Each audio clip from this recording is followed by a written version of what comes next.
Hey, what is going on, Miami Dolphins fans? On today's NFL Draft Player Profile Preview, we've got a running back, and it's Cincinnati running back, Jerome Ford. We're going to talk some strengths. We're going to talk some areas to improve, where we see him going in the NFL Draft. If he gets drafted by the Dolphins, maybe how does he fit with the team? His potential fit with the guys that are already in the Miami Dolphins background.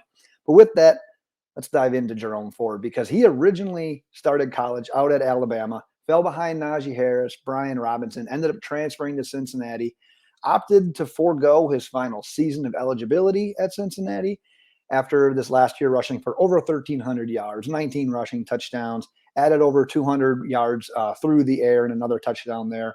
And I talk about his catching because I think he's a little bit underutilized there. He actually played some slot wide receiver in high school because it was a crowded backfield there as well. But he still only had 31 receptions in his collegiate career, a very low number, but I think there's some untapped potential there. We'll get back to that here in a second. But strengths, solid vision, very good power. In a video that I put out earlier in the offseason here, I talked a little bit about Jerome Ford. I labeled him as a guy that will give defense the business. If there's a short yardage play and he needs to get the yards, you're not going to stop him. More often than not, he's getting exactly what he needs, and he's not getting taken down by one defender, solid tackle breaker. He's got a lot going on there. He's fast. I think he clocked a 4.46, but I wouldn't label him a burner. He's not like he's not predicated on speed. He doesn't rely on his speed all the time. But when he gets to that open field, he can get moving. Chunk yardage plays at Cincinnati last year. 3 carries that went for 75 plus yards in 2021 alone. When he's out in the open field, though, not super shifty.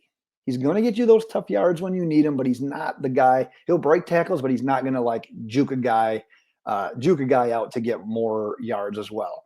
And one thing that's I think very important when it regards to Ford, he only had one season as a full-time starter, and prior to 2021, he only had 2 career starts. So what does that mean? A lot of tread left on the tires. And that's super important for a running back that can play with the physicality of Jerome Ford. But I talked about his receiving game. Though his hands are reliable, pretty good at routes in the screen game with the wheel routes. There's great tape out there of him. Underutilized. I think he can provide a little bit more at the next level. But you look at areas where he can improve. He can improve on his shiftiness.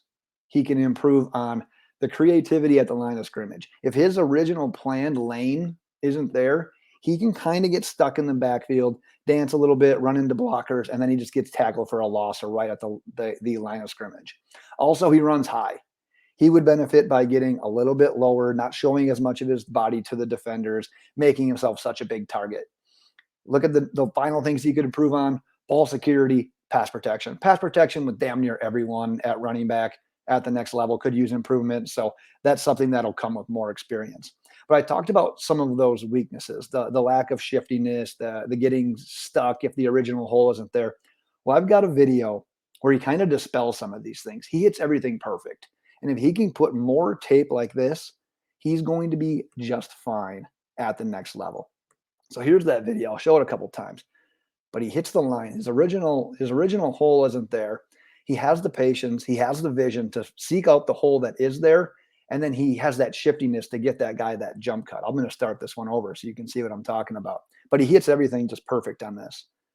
Not there originally, jumps back, finds his new hole, has the vision to see that next hole, jump cuts right out of it, and then the speed to house it. He does score on this one, just trust me on that. But if he can put all that together, he will be just fine. And we look at where he's projected to go at the next level. Right now, NFL mock draft database has him projected in the 4th round, number 132 overall. And Miami's sitting there in the 4th round at number 125. And then they've got 2 7th rounders after that.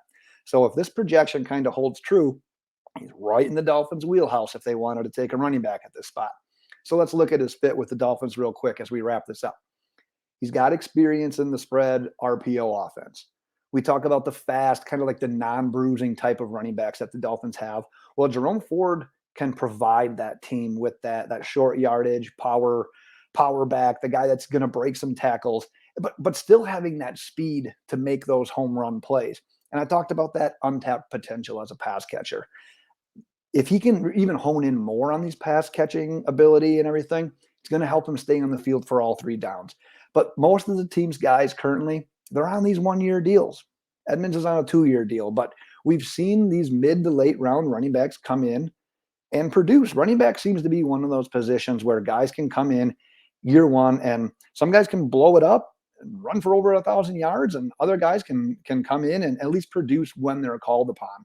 But regardless, he's an interesting guy to keep an eye on in the draft just because he provides something a little bit different than what the team currently has at running back. But that's what I've got for Jerome Ford.